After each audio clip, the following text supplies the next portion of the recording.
سيدنا ونبينا ومولانا محمد وعلى آله وصحبه أجمعين وعلى من تبعهم بإحسان ودعا بدعوتهم إلى يوم الدين، أما بعد، فأعوذ بالله من الشيطان الرجيم. قل هل يستوي الذين يعلمون والذين لا يعلمون إنما يتذكر أولو الألباب. وقال النبي صلى الله عليه وسلم: خيركم من تعلم القرآن وعلمه، أو كما قال عليه الصلاة والسلام. حضرات علماء کرام اور عزیز طلباء، یہ میرے لیے سعادت کی بات ہے کہ میں اس مدرسے میں، مدرسہ قاسم العلوم میں آپ کے درمیان حاضر ہوں. اول تو جیسے کہ ذکر آپ حضرات کے سامنے آیا، اس شہر ٹونک سے ہمارا اور ہمارے بزرگوں کا بڑا گہرا تعلق رہا ہے. اس کا آغاز امیر المؤمنین حضرت سید احمد شہید رحمۃ اللہ علیہ کی ذات عالی سے ہوا. حضرت نے پہلے یہاں نواب امیر الدولہ کے لشکر میں قیام فرمایا. اللہ کو ان سے جو کام لینا تھا اور جہاد جیسے عظیم عمل کا احیاء اللہ کو ان کے ذریعے سے کرانا تھا، اس کی تربیت اللہ نے فرمائی. نواب صاحب کے لشکر میں رہ کر حضرت نے فنون حرب بھی سیکھے، اور اس سے پہلے بھی حضرت کو یہ ذوق تھا. اور پھر حضرت کی شہادت کے بعد بھی جو بقیہ لشکر تھا اور حضرت کے خاندان کے لوگ تھے، جن میں یہ جو خاندان ہے اس مدرسے کا بانی ہے حضرت ماں قاسم علی صاحب رحمۃ اللہ علیہ، اور اب ہمارے مولانا ساجد علی صاحب ہیں اور ان کے فرزندان ہیں جو خدمت انجام دے رہے ہیں. ان کا تعلق حضرت سید صاحب رحمۃ اللہ علیہ سے خاندانی تھا. ابھی بات آئی ہے کہ حضرت کا جو عقد ہوا تھا، جس کی ضرورت سمجھی گئی تھی، جو زہر دیا گیا تھا حضرت کو، تو اطباء کی رائے تھی کہ حضرت دوسرا عقد کر لیں، اس لیے کہ اہلیہ محترمہ بہت دور تھیں. تو حضرت نے جو عقد فرمایا تھا اس خاندان کا، اسی خاندان سے تعلق ہے. تو ظاہر ہے کہ ہم لوگوں کا خاندانی تعلق ہے. یہ اس حیثیت سے بھی یہ حق بنتا تھا ہمارے اوپر کہ میں اس مدرسے میں حاضر ہوں. اتفاق یہ ہے کہ میں اس سے پہلے متعدد مرتبہ ٹونک حاضر ہوا، لیکن شاید یہاں آنے کا موقع نہیں مل سکا. تو میں سب سے پہلے تو اپنی مسرت کا اظہار کرتا ہوں. اللہ کا فضل ہے کہ الحمدللہ اس کے ذریعے سے تعلیم اور تربیت کا جو انتظام ہو رہا ہے اور طلباء اس سے فیض اٹھا رہے ہیں. اور ظاہر ہے کہ طلباء کو جو فائدہ پہنچتا ہے وہ طلباء کی حد تک محدود نہیں رہتا، بلکہ وہ ان کے خاندانوں تک، ان کے گھروں تک پہنچتا ہے. اور پھر اگر اللہ تبارک و تعالیٰ کی توفیق شامل حال ہوتی ہے تو یہی مدارس کے طلباء آگے چل کر ایسے عالم ہوتے ہیں، داعی ہوتے ہیں، اللہ تعالیٰ ان سے دین کا بڑا کام لیتے ہیں اور امت کی رہنمائی کا فریضہ وہ انجام دیتے ہیں. تو اللہ تبارک و تعالیٰ جس کے ساتھ چاہتا ہے انتخاب کا معاملہ فرماتا ہے. لیکن ظاہر ہے کہ جیسی محنت شروع سے ہوتی ہے اس کے اثرات پڑتے ہیں. اگر محنت شروع سے تربیت کی اور تعلیم کی بہتر طریقے پر کی جاتی ہے تو طلباء اسی کے اعتبار سے تیار ہوتے ہیں. حضرت مولانا علی میاں صاحب رحمۃ اللہ علیہ کی والدہ محترمہ کا واقعہ مجھے اس موقع پر یاد آیا۔ اللہ نے ان کو تربیت کے ایک عجیب ذوق عطا فرمایا تھا، اور خود اللہ نے ان کو جو مقام عطا فرمایا تھا وہ مردوں میں بھی کم لوگوں کو حاصل ہوتا ہے۔ ان کے جو واقعات ہیں اور حالات ہیں اس سے اندازہ ہوتا ہے۔ ان کا واقعہ ہے کہ ہمارے یہاں رائے بریلی میں تکیہ کہلاتا ہے، گاؤں ہے، اور پہلے معمول تھا کہ مغرب سے پہلے کھانا ہو جاتا تھا، اور مغرب کے بعد لوگ آرام کرتے تھے اور عشاء کی نماز کے لیے اٹھ کر جا کر نماز پڑھتے تھے۔ تو حضرت کی والدہ کا معمول تھا کہ اس دور میں، جب کہ حضرت مولانا 4-5 سال کے رہے ہوں گے، عشاء کی نماز کے وقت ان کو زبردستی اٹھاتی تھی اور نماز پڑھواتی تھی۔ تو گھر کے لوگ کہتے تھے کہ ابھی تو بچہ ہے، ابھی اس زبردستی اٹھانے کی کیا ضرورت ہے، سو رہا ہے سونے دو۔ تو جو بات وہ کہتی تھیں وہ عجیب غریب بات ہے۔ وہ فرماتی تھیں کہ جیسا بیج ہوگا ویسا درخت ہوگا، اگر یہ محنت ابھی نہیں کی جائے گی تو آگے پھر کیا توقع کی جائے گی۔ اس کا ایک نہیں اور نہ جانے کتنے واقعات ہیں جس سے اس کا اندازہ ہوتا ہے۔ تربیت کے اعتبار سے، تعلیم کے اعتبار سے ایک اور واقعہ حضرت سناتے تھے، بچوں کے سمجھنے کا واقعہ ہے کہ حضرت وہاں چھوٹے تھے اور گھر میں جو پکانے والی ہے اس کا بچہ بھی چھوٹا تھا، تو ظاہر ہے ساتھ کھیلنا بھی ہوتا تھا۔ تو ایک مرتبہ حضرت مولانا نے، شاید بچے تھے، تھپڑ مار دیا اس کو، بچے کو۔ تو اس کی والدہ، حضرت کی والدہ کے پاس آئیں کہ ہمارے بچے کو علی میاں نے مارا ہے۔ حضرت کی والدہ نے حضرت مولانا کو بلایا اور بلا کر کہا کہ معافی مانگو اس سے، ہاتھ جوڑو اس کے سامنے کھڑے ہو کر۔ اب گھر میں پکانے والی کا بچہ تھا، لیکن حضرت مولانا سے زبردستی معافی منگوائی اور اس پہ اکتفا نہیں کی۔ اس سے پوچھا کہ انہوں نے تھپڑ جس طرح مارا تھا اسی طرح یہ بھی اس کو تھپڑ مارے۔ اور پھر جب وہ بچہ راضی نہیں ہو رہا تھا، ان کی والدہ بھی کہہ رہی تھی کہ بس ہو گیا، کافی، یا نہیں کافی نہیں، اپنے ہاتھ میں اس بچے کا ہاتھ لے کر حضرت ماں کے گال پر زور سے تھپڑ مارا۔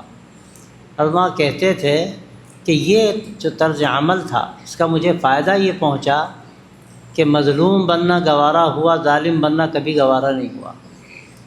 بچپن کے واقعات کے اثرات بڑے گہرے ہوتے ہیں۔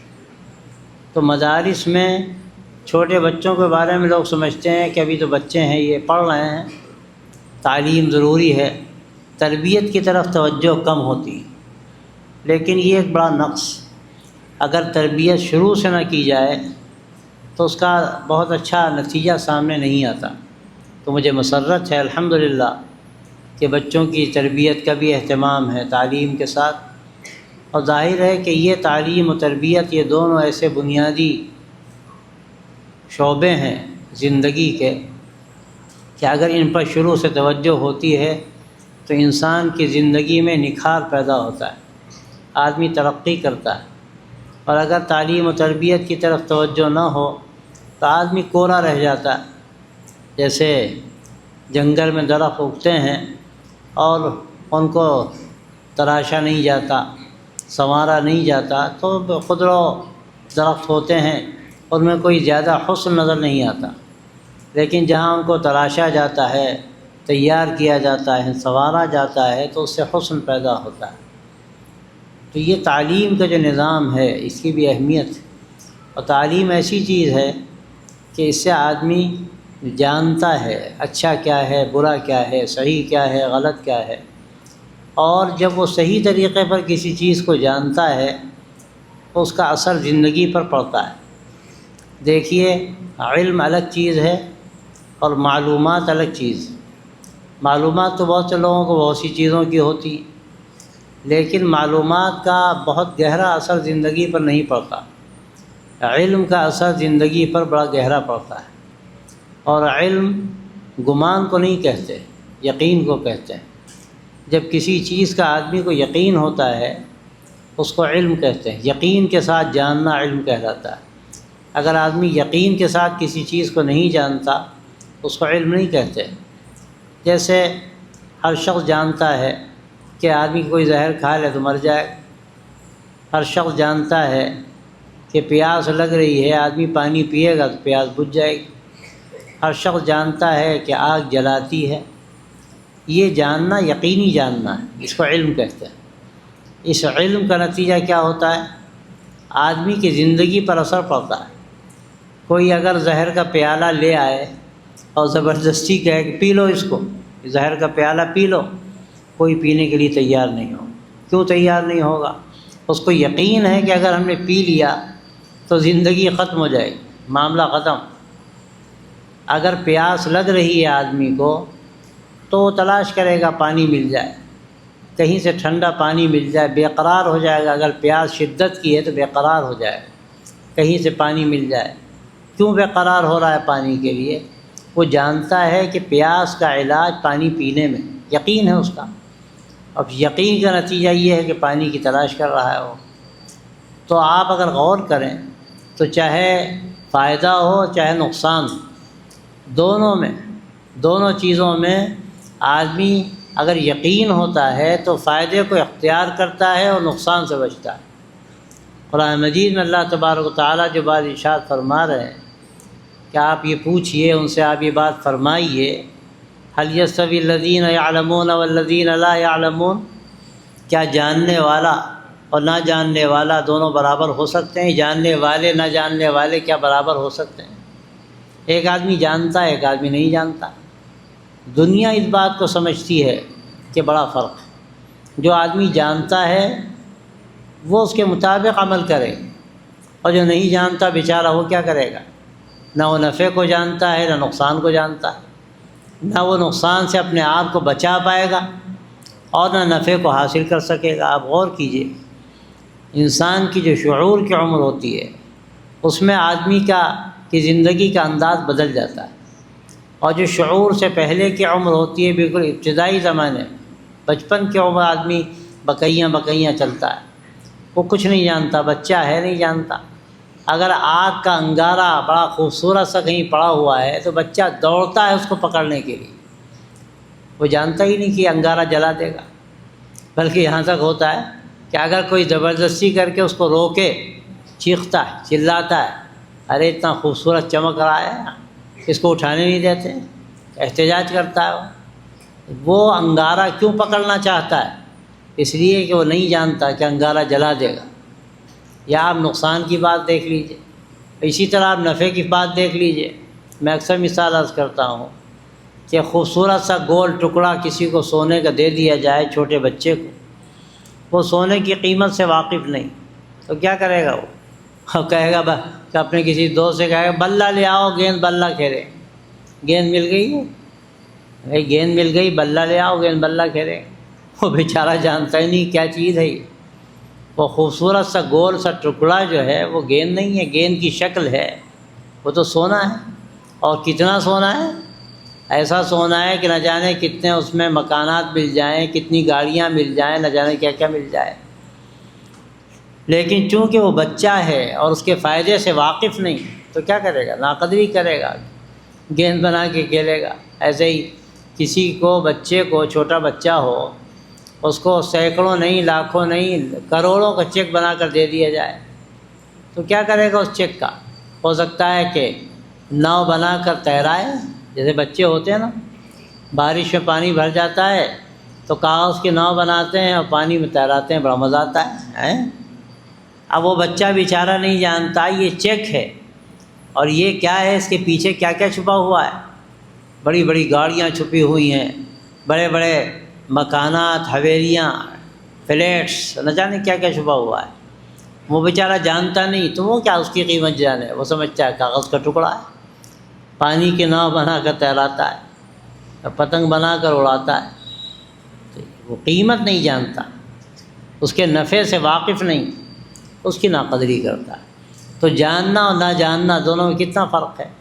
اور وہی بچہ جب بڑا ہو جاتا ہے اور سمجھ آ جاتی ہے، اس کو کوئی سونے کی گیند دے کے دیکھے، وہ تو مزہ آ جائے گا، اس کو سوچے گا یار اب تم جو چاہو کرو، بڑے بڑے کاروبار کر لو، سونے کی گیند، یار یہ تو آج کل تو سونے کی قیمت کہاں سے کہاں جا رہی، لاکھوں لاکھ روپے مل گئے کوئی اچھی دکان کر لیں گے، گاڑی خرید لیں گے، فلیٹ لے لیں گے، کیا کر لیں گے، جانتا ہے وہ۔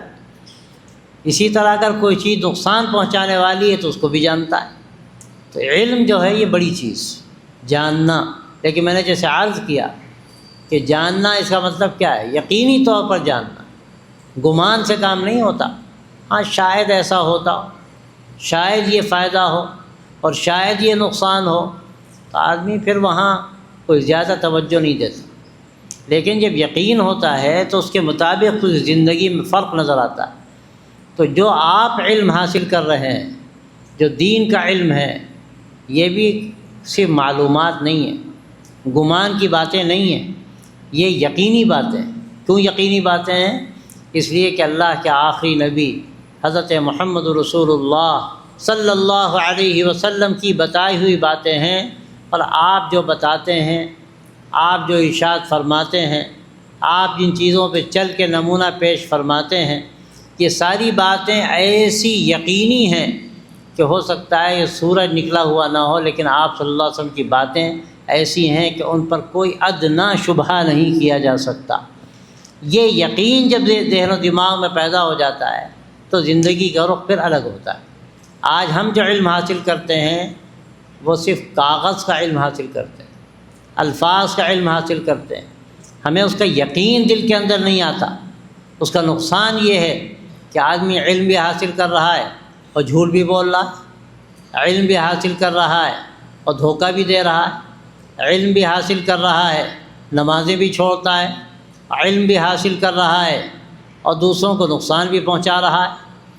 جبکہ قرآن مجید صاف صاف ایسے لوگوں پر لعنت بھیجتا ہے، لعنت اللہ علی الکاذبین، جھوٹ بولنے والوں پر خدا کی لعنت، اور خود جھوٹ بول رہا ہے۔ کیوں جھوٹ بول رہا ہے؟ اس لیے جھوٹ بول رہا ہے کہ اس کو جھوٹ کے غلط ہونے پر یقین نہیں، صرف گمان ہے، معلومات ہے، ہاں ٹھیک ہے جھوٹ بولنا اچھی بات نہیں۔ ارے بھائی اچھی بات نہیں، اس کا نقصان کیا ہوگا، اس کا بھگتان ہمیں کیا بھگتنا پڑے گا۔ جب یقین پیدا ہو جاتا ہے تو زندگی بالکل الگ ہو جاتی ہے۔ یقین بڑی چیز ہے۔ اب یقین جب پیدا ہوتا ہے تو اس کا اثر یہ ہوتا ہے کہ آدمی معمولی ایسی جگہوں سے بھی بچتا ہے جہاں اس کو ادنیٰ نقصان کا اندیشہ ہو، ادنیٰ نقصان کا اندیشہ ہو۔ اس کا قصہ لوگ سناتے ہیں کہ ایک خاتون تھی، وہ کسی تقریب میں گئی اور وہاں جانے کے بعد ایک بے چینی رہی اس کو۔ لوگوں نے پوچھا کیا بات ہے، تم بے چین کیوں؟ اب آپ غور کیجئے۔ وہ کہنے لگی میرا چھوٹا بچہ ہے، میں چھوڑ کے آئی ہوں، اور مجھے یاد آیا کہ ایک ماچس قریب رکھی، کہیں ایسا نہ ہو کہ وہ چلا جائے ماچس تک پہنچ جائے، اور کہیں ایسا نہ ہو کہ وہ تیلی نکال لے اور بھی وہ تیلی کو رگڑ دے اور آگ لگ جائے۔ تو لوگوں نے کہا بہن کیسی باتیں کرتی ہو، چھوٹا بچہ کہاں جائے گا ماچس تک پہنچے گا، اور کہاں وہ تیلی نکالے گا اور رگڑے گا، کہاں خام خیالی کی بات ہے۔ تو بولی آپ کو کیا اندازہ۔ اب آپ غور کیجئے، اس کو یہ یقین ہے کہ آگ جلاتی ہے۔ اب اس یقین کا نتیجہ یہ ہے کہ ایک شبہ کی جگہ بھی وہ بے چین ہو رہی، محض شبہ کی بنیاد پر بے چین ہو رہی۔ لیکن یہ بے چینی کیوں ہو رہی؟ آگ کے جلانے کا جو یقین ہے، اس یقین کی وجہ سے بے چین ہو رہی۔ آج کے حالات میں آپ غور فرمائیے، ہم اپنے چھوٹے بچوں کو اسکولوں میں بھیجتے ہیں، کالجوں میں بڑے بچوں کو بھیجتے ہیں، بچیوں کو بھیج دیتے ہیں، ہمیں خیال نہیں ہوتا نہ جانے کتنی ماچسیں وہاں رکھی ہیں، کون سی وہ تیلی ہاتھ لگ جائے اور اس کو رگڑ دے اور آگ لگ جائے، اس کے بارے میں کچھ کہا نہیں جا سکتا۔ آپ جانتے ہیں شرک کا نتیجہ کیا ہے؟ ابھی آیتیں پڑھی گئیں، ان اللہ لا یغفر ان یشرک بہ ویغفر ما دون ذلک لمن یشاء۔ اللہ شرک کو کبھی معاف نہیں کرتا، باقی تمام گناہوں کو اللہ چاہے معاف فرما دے۔ شرک کا نتیجہ کیا ہے؟ شرک کا نتیجہ صرف جہنم کی آگ ہے۔ اور یقین ہے ایمان والے، لیکن کیا واقعتاً یقین ہے؟ اگر یقین ہوتا تو کیا وہ اپنے بچوں کو اسکولوں کالجوں میں، بچیوں کو کالجوں میں اور یونیورسٹیوں میں بھیجتا اور مطمئن ہوتا؟ وہی کیفیت ہوتی جو اس عورت کی تھی جو اپنے چھوٹے بچے کو چھوڑ کر آئی تھی اور اس خیال میں بیٹھی ہوئی تھی کہ بچے کو تیلی نہ مل جائے۔ اور وہاں تو ایک موہوم بات تھی، یہاں کوئی موہوم بات نہیں ہے۔ یہاں تو گویا کہ ایک طرح سے ہم روئی کو آگ کے قریب چھوڑ کر آئیں۔ روئی کو آپ آگ کے قریب لے جائیں گے، کیا روئی میں آگ نہیں لگے گی؟ ذرا سا بھی ہوا تیز چلی، اور تیز بھی کیا چلی، تھوڑی سی بھی چلی، اور روئی کھسکی اور آگ کے قریب گئی، بس وہ آپ بم بم جلے گی، ختم ہو جائے گا سب۔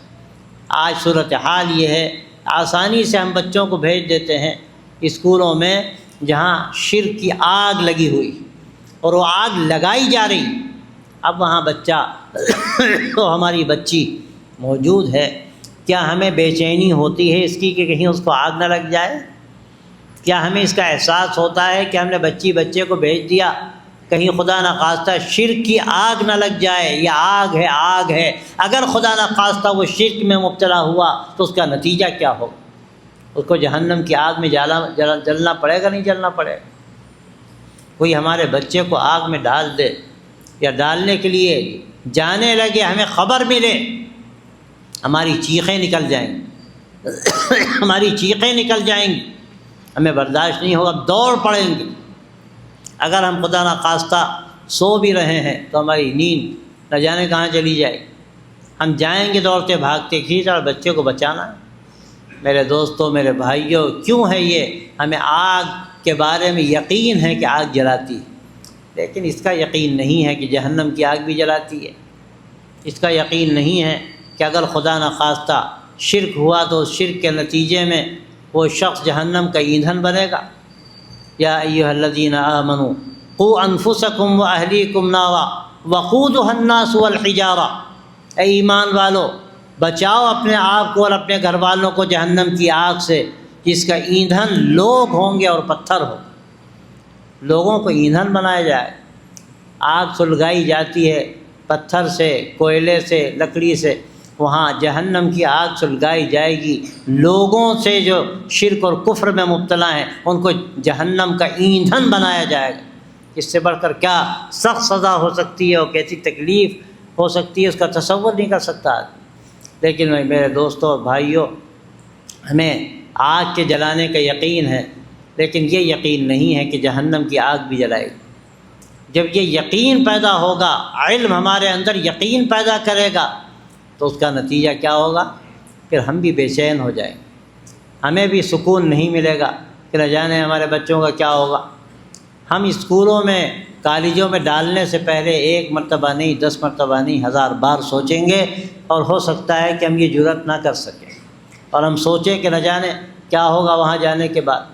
اور اگر ہم نے ان کو وہاں داخل بھی کر دیا، ہم اس کو ضروری سمجھیں گے کہ ان بچوں اور بچیوں کے لیے ہم الگ سے دینی تعلیم کا انتظام کریں، مکتب کا انتظام کریں، تاکہ کم از کم اس کا دین محفوظ رہے، عقیدہ توحید محفوظ رہے، اور اس کا ایمان اور اللہ کے نبی صلی اللہ علیہ وسلم کی ذات پر یقین وہ باقی رہے، تاکہ وہ جہنم کی آگ سے بچ سکے۔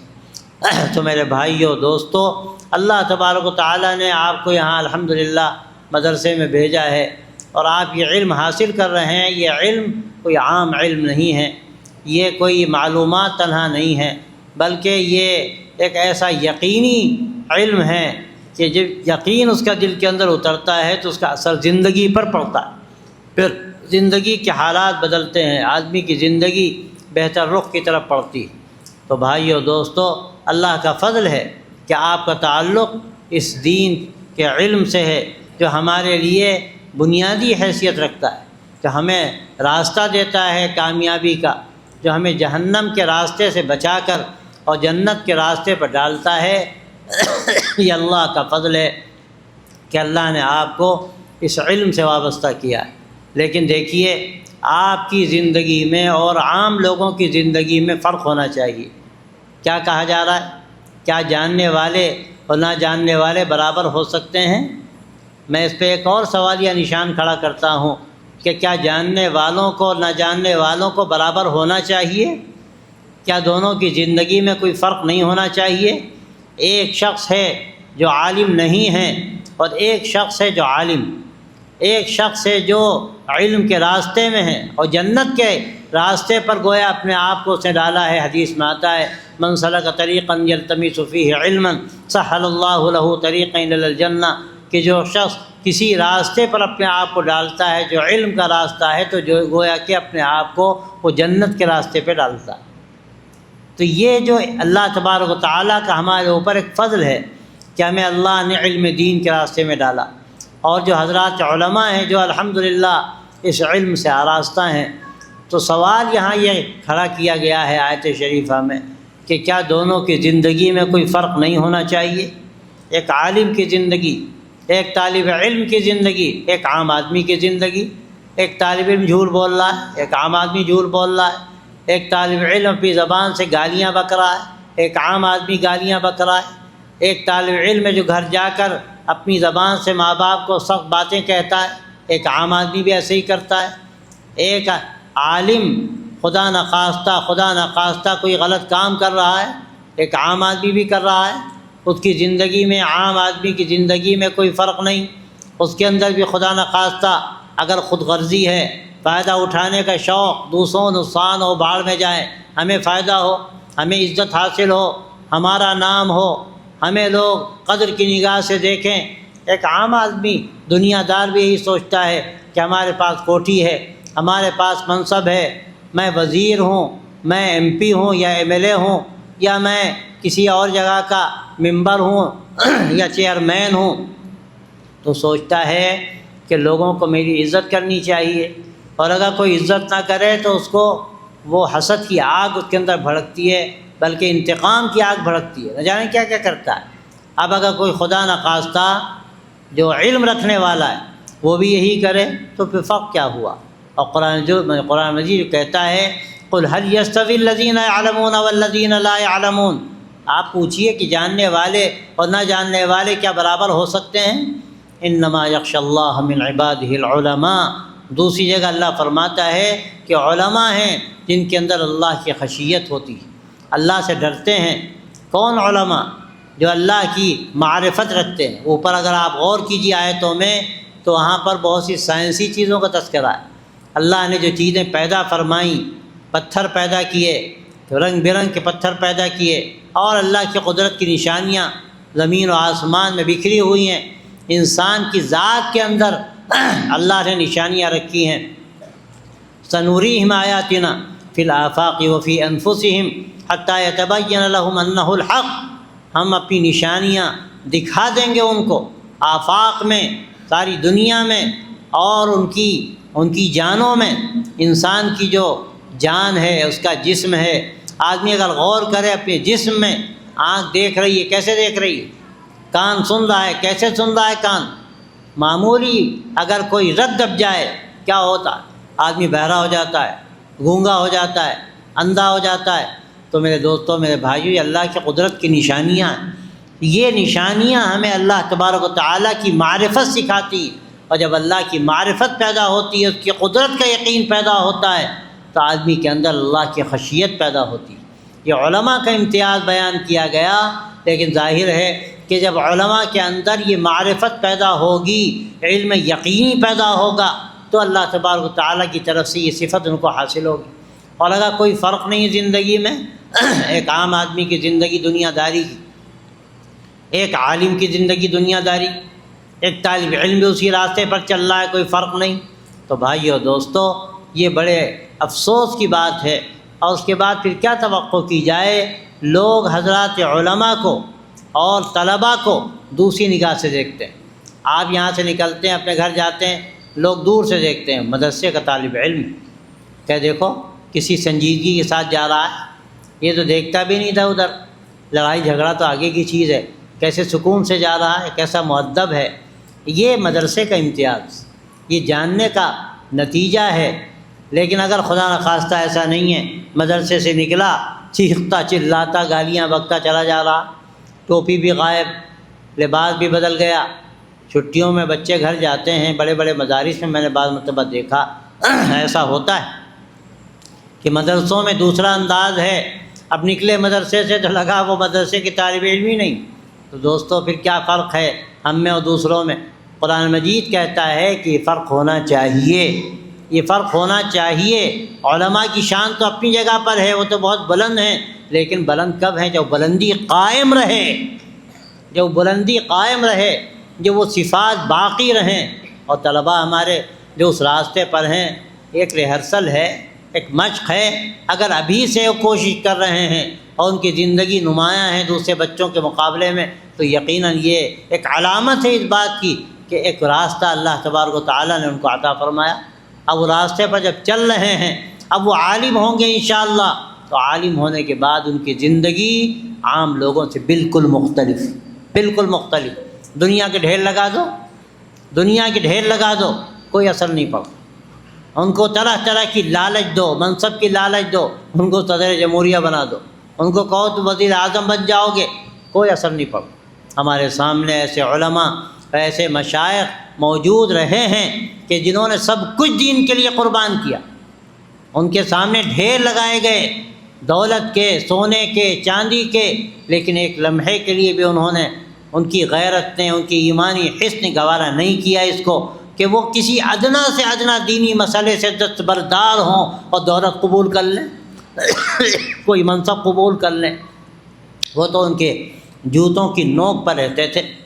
بڑے بڑے اپنی حکومتوں کے بادشاہ اور بڑے بڑے ذمہ داران و اہل ثروت ان کے پاس آتے تھے تو کانپتے تھے۔ بعض مرتبہ حضرت شیخ الحدیث رحمۃ اللہ علیہ کا قصہ کسی نے سنایا کہ کوئی بڑے صاحب ثروت آئے، حضرت نے ان کو صرف آنکھ اٹھا کر دیکھا تو تھر تھر کانپنے لگے۔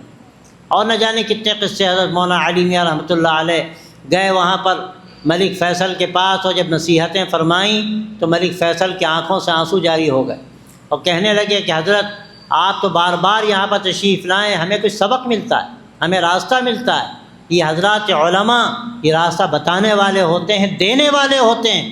اللہ نے ان کو لینے کے لیے پیدا نہیں کیا، یہ لیں گے تو اس مالک حقیقی سے جب اس کے بارگاہ میں اس کے یہاں حاضر ہوں گے، وہاں کیا کیا نعمتیں اللہ کی طرف سے ان کو ملیں گی، اس کا کوئی تصور ہی نہیں کر سکتا۔ لیکن دنیا میں اللہ ایسا بنا دیتا ہے ان کو کہ بالکل بے نیاز ہوتے ہیں۔ تو یہ دین کا راستہ اور علم کا، دینی علم کا جو راستہ ہے، ایک الگ زندگی سکھاتا ہے، اور یہی تربیت ہے آپ کو جو یہاں سکھایا جا رہا ہے، علم دیا جا رہا ہے، تربیت کی جا رہی ہے۔ یہ کیوں کی جا رہی ہے؟ یہ اس لیے کی جا رہی ہے کہ آپ کے اندر یہ صفات پیدا ہوں۔ آپ جب عالم ہو، میدان عمل میں آئیں، تو آپ کو دیکھ کر لوگوں کو ایک روشنی ملے، آپ کو دیکھ کر لوگوں کو ایک راستہ ملے، اور آپ کو دیکھ کر لوگ محسوس کریں کہ ہر شخص بک سکتا ہے لیکن یہ کبھی بک نہیں سکتے، ان کی کوئی قیمت نہیں ہے مارکیٹ میں، ساری دنیا کی قدموں میں ڈھیر لگا دیا جائے، لیکن اگر کوئی ان سے مطالبہ ناحق کیا جائے، یہ کبھی ناحق مطالبے کے آگے اپنا سر نہیں جھکا سکتے۔ یہ علماء کی شان۔ تو میرے دوستو بھائیو، اللہ نے آپ کو اسی علم دین کے لیے منتخب فرمایا۔ آپ کوشش کر رہے ہیں، آپ کے اساتذہ محنت کر رہے ہیں، آپ انشاءاللہ اگر ان کا ساتھ دیں گے، اپنے آپ کو تیار کریں گے، اپنے آپ کو جس سانچے میں آپ کو ڈھالا جا رہا ہے آپ ڈھلنے کی کوشش کریں گے، اللہ تعالیٰ آپ کو ایسا قیمتی بنا دے گا کہ لوگ اپنے سروں پر آپ کو بٹھائیں۔ لوگ کہتے ہیں کہ مدارس سے طلباء فارغ ہوتے ہیں، بعض مرتبہ ان کا پرسان حال نہیں ہوتا۔ میں کیا عرض کروں میرے دوستوں، میرے بھائیوں، انہوں نے اپنے آپ کو اس قابل ہی کب بنایا کہ ان کی قیمت ہو مارکیٹ، ان کی قیمت ہو بازار میں۔ انہوں نے اپنے آپ کو اس قابل نہیں بنایا، اپنے وقت کو انہوں نے ضائع کیا۔ علم کے اندر کوئی گہرائی پیدا نہیں، دین کا جو ایک خاص ملکہ ہوتا ہے وہ ملکہ ان کے اندر پیدا نہیں ہوا، تقوی کا مزاج ہوتا ہے وہ مزاج نہیں بنا۔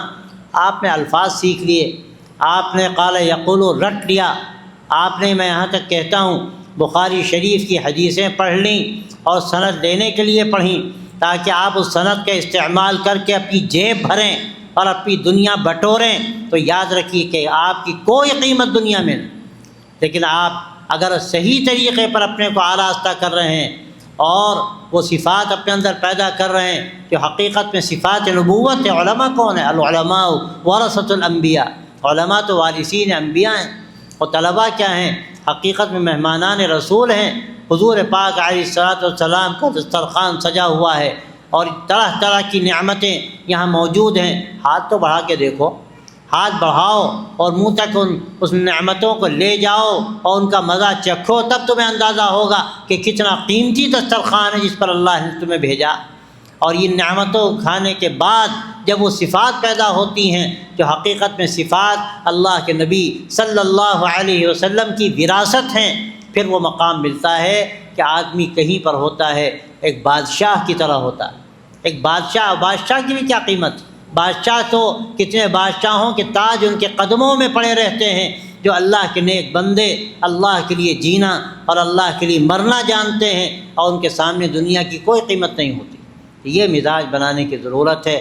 ہمارے طلباء جب اس کے لیے کوشش کریں گے، اپنے آپ کو تیار کریں گے، اور ہمارے علماء کے اندر یہ مزاج بنے گا، پھر انشاءاللہ ان کی باتوں کے اندر ایک وزن ہوگا، قیمت ہوگی، لوگ اس کو ہاتھوں ہاتھ لیں گے، لوگ ان کی زندگی کو دیکھ کر روشنی پائیں گے، ان کی زندگی ایک روشنی کی طرح ہوگی۔ اور یہ بات ہمیشہ کہی جاتی ہے کہ علماء تو چراغ کی مانند ہیں کہ جہاں رہتے ہیں وہاں روشنی ہوتی ہے، لیکن دوستوں اور بھائیوں، چراغ جب جلتا ہے جب اس میں تیل ہو، جب اس میں بتی ہو، پھر قربانی ہو کہ جب بتی جلے گی اور تیل جلے گا تو روشنی ہو۔ ہمیں اپنے آپ کو کھپانا پڑے گا، ہمیں اپنے آپ کو مٹانا پڑے گا، پھر امت کو انشاءاللہ ہماری ذات سے فائدہ ہوگا۔ اس کے لیے اپنے آپ کو ہمیں تیار کرنا ہے۔ اور یہ بچے چھوٹے چھوٹے ماشاءاللہ بیٹھے ہیں، اللہ ان کے معصوم ذہنوں پر اپنی رحمتیں برسائے، اور ان کی معصوم نیتوں کو اللہ قبول کرے۔ ابھی سے اگر یہ نیت کرتے ہیں، ہم انشاءاللہ حضرت سید احمد شہید بنیں گے۔ اللہ جو طاقت رکھتا تھا سید احمد شہید کو پیدا کرنے کی، کیا طاقت اللہ کی ختم ہو گئی؟ معاذ اللہ ثم معاذ اللہ۔ جو قدرت اس وقت اللہ کے اندر تھی وہی قدرت آج بھی ہے، بس مسئلہ کیا ہے؟ وہ صفات پیدا کی جائیں اور وہ اسباب تلاش کیے جائیں جن کے ذریعے سے اللہ تبارک و تعالیٰ نے ان حضرات کو وہ مقام عطا کیا، اور اللہ نے پھر ان کے ذریعے سے عالم میں ہدایت کا سامان کیا اور دنیا میں روشنی کا سامان کیا۔ ہم ان کی زندگی کا مطالعہ کریں، ان کے بچپن کو دیکھیں، ان کی جوانی کو دیکھیں، ان کی قربانیوں کو دیکھیں، پھر اس کے ذریعے سے اللہ نے ان کو جو مقام عطا فرمایا، اللہ ہم کو بھی وہ مقام عطا فرما سکتا ہے۔ لیکن بڑا حصہ اس میں عقل حلال کا ہے، بڑا حصہ اس میں عقل حلال کا ہے۔ ماں باپ کی بھی ذمہ داری ہے، اپنے بچوں کی تربیت میں اس کا اہتمام کریں۔ ایک حبہ بھی حرام مال کا پیٹ میں چلا جائے تو نسلیں برباد ہو جاتی، نسلیں برباد ہو جاتی۔ بعض مرتبہ 7 نسلوں تک اثر پڑتا ہے، اور کوئی بڑا آدمی پیدا نہیں ہو سکتا اگر حرام کھا لیا۔ اب یہ ہماری ذمہ داری ہے، ہم غور کریں، اپنی کمائی پر غور کریں، آنے والی گھر میں آمدنی پر غور کریں، اپنے کھانے پینے پر غور کریں۔ آج تو حالت ہم لوگوں کی کیا ہے؟ جہاں گئے کھا لیا، اس نے کھلایا کھا لیا، ہوٹلوں میں بیٹھ گئے کھا لیا، نہ جانے کتنا صحیح کتنا غلط۔ اب ظاہر ہے اس کے جو غلط نقصانات ہیں وہ پڑتے ہیں۔